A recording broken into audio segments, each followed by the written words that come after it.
Welcome everybody to update number 35. So we've had a bit of a box art blowout lately, so yeah, I'm going to show them off. So yeah, we've got 6 box sets. Box set basically 2 or more films in one collection or one release. So yeah, the first of which is The Incredibles 1 and 2. Really rather fantastic duo of films here. Obviously the second one came out a long time after the first one, but yeah, really enjoyed both of these.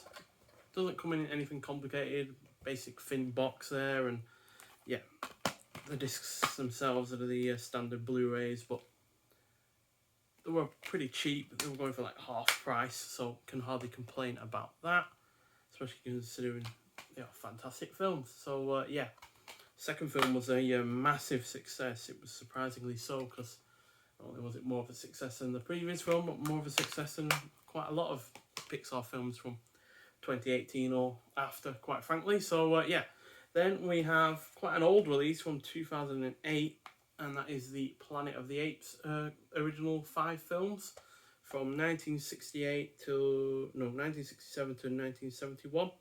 So yeah, the original one from 1967, Planet of the Apes, and Return Beneath the Planet of the Apes, Escape from the Planet of the Apes, Conquest of the Planet of the Apes, and Battle for the Planet of the Apes. So yeah, pretty good series overall, to be honest. Not as good as the new reboot trilogy, but still really rather solid start with the first film. Second film was a little bit of a letdown in compared to that film, but then the third film was really rather excellent, and then the other 2 were decent. So yeah, there's the first film, there's the second film, and the third, fourth and fifth. So yeah, pretty good series, to be honest, but like I said, not as good as the reboot trilogy. And yeah, if you're expecting those to be as good as those 3 films, then you will be disappointed. But what isn't disappointing is the fact that despite this coming out in 2008, which was right at the start of Blu-ray films, this looks absolutely excellent. Tilly, will you stop messing? Tilly! See, this is why you introduced her, because she's bound to be playing havoc while I'm doing anything like this. But yeah, despite coming out in 2008, these look absolutely superb on Blu-ray. So yeah, and I got it for less than £9, so can hardly argue with that price when they look like good. Then we have the Underworld quadrilogy. I know there's a 5th film, but they didn't release a box set with the 5th film in it, so I've bought that separately, which you'll see in another update video. But yeah, this is about box sets, so we're going to stick to those. So yeah, pretty good quadrilogy this is. Only really the second film is a bit of a letdown, but the first one and the third one are rather really good. And yeah, so let's take a look at them. So there's the first film. Then this is as a special extended. Tilly, no, off the box. That's why it was wobbling then, and it's wobbling now, in fact. Tilly. So yeah, special extended version. I think it's got like extra 13 minutes or so. Never seen this version, so I am really rather looking forward to it, because I will be going for this series again at some point. But yeah, for my money, these 5 films, obviously we've only seen the 4 today, but the 5 films in the series are definitely a better series than the say Resident Evil films, which out of I think the 6 or 7 that there are of those, I've only really liked the first 3. So yeah, this series does have a better hit rate, but the only one that I really don't like is Underworld Evolution, the second film. Granted, it has been a while since I've seen it, so I might well like it even more, or at least a little bit more than I did originally. But yeah, didn't much care for that film. Then the third film is Underworld Rise of the Lycans. Now this one doesn't star Kate Beckinsale, as far as I'm aware, or if it does, yeah, I'm not sure. It's been a while since I've seen it, and I'm saying that because this is a prequel to the first 2 films. This is about the history of vampires and werewolves and how they came to be, such arch enemies. Does star Bill Nighy again out of the first one. And then the 4th film, which was actually, I think, a big success compared to the previous one. Yeah, again, not as good as the third and the first one, but definitely better than the second film, so pretty good. And I rank the 5th film about the same as this 4th film. So yeah, overall a solid series there. And then we have Marvel Cinematic Universe Phase 3 Part 1. So yeah, this has Captain America Civil War, Doctor Strange, Guardians of the Galaxy Volume 2, Spider-Man Homecoming, and Thor Ragnarok. Obviously the latest Thor film is out at the moment, and I actually really want to enjoy it, which doesn't seem to be the consensus amongst a lot of people, but it wouldn't be the first time that's the case. So yeah, nice artwork on the box there, on the inside. And yeah, as per usual with these, you get a poster of all films, as well as an art card as well. So yeah, there's the films: Civil War, Doctor Strange. I actually prefer the second film to the first one in that regard. Again, I prefer the first film though with Guardians of the Galaxy to the second film. Spider-Man Homecoming, the weakest of the three new ones with Tom Holland, and then Thor Ragnarok, the best of the four films. Yes, it's slightly better than the new one, but I still really rather like the new one, regardless of it being a slight dip in quality over the previous one.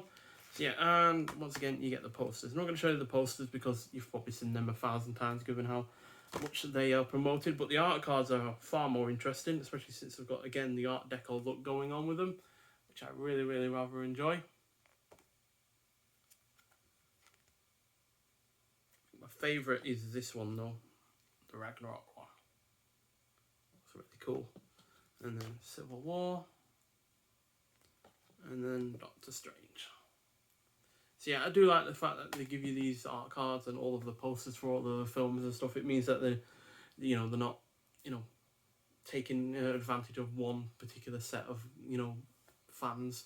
Because you could easily just put a certain film in here with the poster and its art card, and then you probably annoy everyone else. So the fact that they've grouped them all together is really rather nice, to be honest. So yeah, really do enjoy that.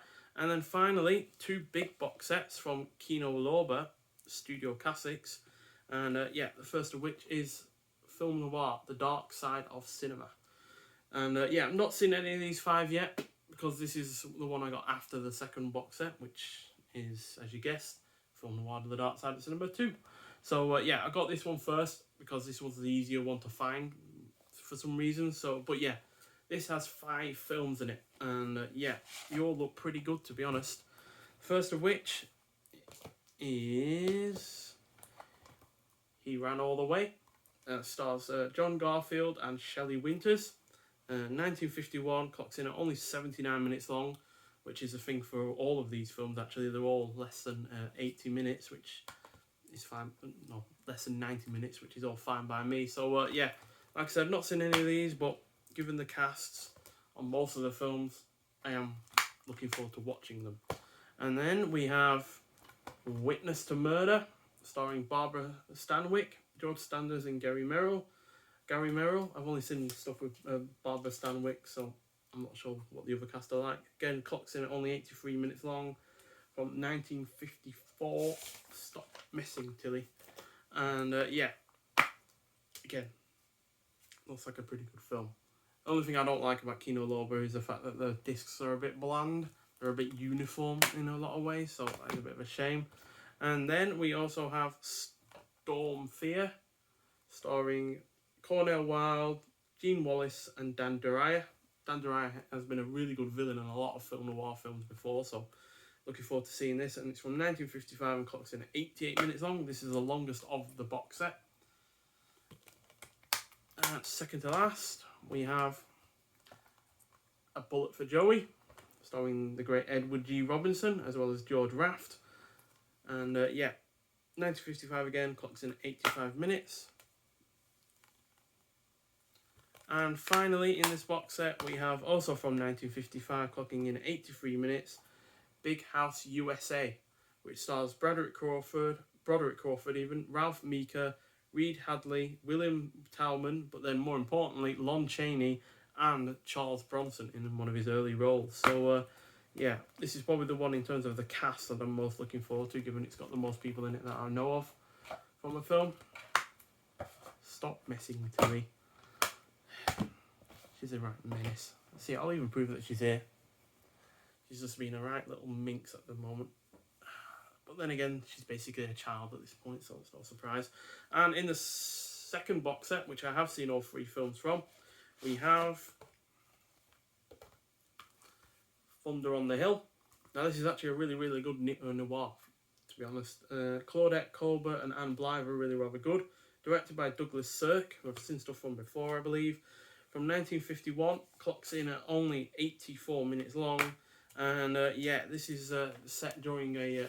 that's my fault there. Set during a disastrous flood where all of the villagers are basically having to flee to this nun convent. And yeah, one of the people that have fled there is a prisoner who's being convicted for murder. And one of the nuns doesn't believe that she's actually done it. And she's basically investigating whether or not that's the case. So yeah, pretty good. Then we have The Price of Fear from 1956, clocking in at 79 minutes long. And yeah, this stars Merle Oberon and Lex Barker. Don't think I've seen anything from them before, but yeah, this was again another pretty good film noir.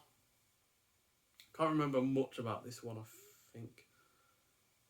Oh yeah, a woman runs over a guy while she's drunk or feeling sleepy, and basically some guy robs her car when she's just about to call the police and confess that she's run someone over, and she uses the opportunity of the guy robbing her car to imply that he's the one that run over the person instead. So that's pretty good. And then finally, from 1958, we have The Female Animal, clocking in 82 minutes long. So it's Hedy Lamarr, Jane Powell, Jan Sterling, and George Nader. And yeah, this is about an actress who's in appreciation of his skills and look, she sets him up as a caretaker of a beach house. George Nader. But it's like a battle of love between her being an older female star and a younger female star. And Tilly is again messing with something else. And yeah, pretty decent film. Doesn't go quite the way you'd expect it to, given, you know, everything that's been set up, but still a fairly solid effort. So yeah, plenty of films there. 5 films from the Planet of the Apes collection, 4 films from the Underworld collection, 2 films from the Incredibles. So that's what, 11, and then 8 from the Kino Lorber collections, and then further 5 or so from the Marvel films. So plenty of films there, despite only 5 box sets or so. 1, 2, 3, 4, 5, 6 box sets. So yeah, quite a lot of films there. But yeah, that's why I like box sets a lot, because you can get them for not very much money, but they'll always have several films included in them that are really rather good. And yeah, she's messing it again as usual. Come on, let's say goodbye to everyone on the video. So yeah, really good collection of films there. Obviously, I've not yet seen 5 of them in that first, you know, Dark Side of Cinema box set, but yeah, still, I'm sure they're all pretty good, especially given the cast. So yeah, nonetheless, thanks for watching. If you've seen any of these films, I'd like to know your thoughts on them. But yeah, I'll see you in the next one. Bye.